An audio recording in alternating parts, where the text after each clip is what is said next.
kita melalui tahun 2026 yang lebih rumit. Yang lebih rumit berikutan, satu adalah kerana krisis minyak di Selat Hormuz nampak seperti akan kembali kepada titik 107 hari perang berlaku ketika 28 hari bulan Mac 2026 sampailah 16 hari bulan Jun 2026 sebelum ceasefire ditandatangani pada 17 hari bulan Jun. Dan selepas itu ceasefire ini menemui titik tepu di mana pasukan teknikal yang berunding di Switzerland tak dapat meleraikan dan mencari jalan pertemuan bagaimana daripada 60 hari MOU. MOU ni dia bukan perjanjian, dipanggil memorandum persefahaman je. Ceasefire dengan memorandum persefahaman. Jadi nak mencari jalan perjanjian kekal. Perjanjian kekal tak akan boleh ditemui kerana jurang pandangan kedua-dua pihak ataupun jurang perteragahan dan perselisihan kedua-dua pihak dalam konteks ini Iran dan Amerika adalah terlalu jauh.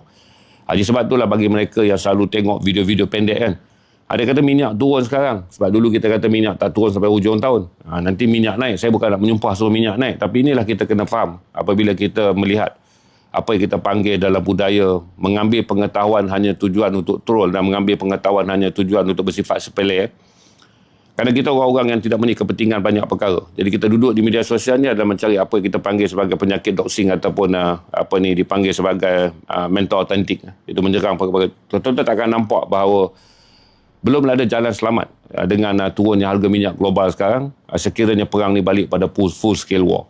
Satu adalah indeks simpanan minyak di Amerika telah jatuh pada paras yang paling rendah 863 juta tong yang tak pernah berlaku dalam tempoh 40 tahun. Amerika sendiri mengalami kekurangan minyak berdasarkan kepada stok simpanan mereka.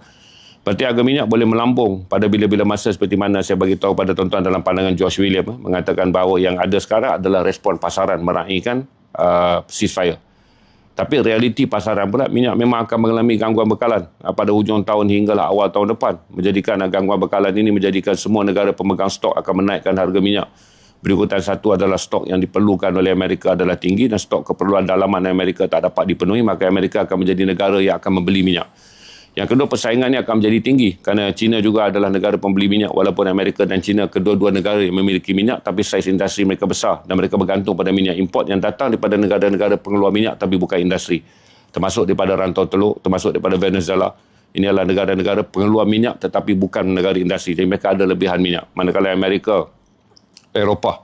Amerika dan China mempunyai minyak tapi tidak mencukupi untuk kegunaan industri, manakala Eropah sepenuhnya tiada minyak dan bergantung pada minyak yang datang daripada pasaran negara-negara pengeluar minyak tapi bukan negara industri. Jadi saya update tuan-tuan keadaan yang sedia ada dengan 76.02. Saya tengok tadi kemungkinan besoklah kita akan tengok harga lebih tepat bila indeks minyak diniagakan di pasaran Brent crude oil akan memberi kenyataan yang lebih tepat. Itu saya update pada tuan-tuan.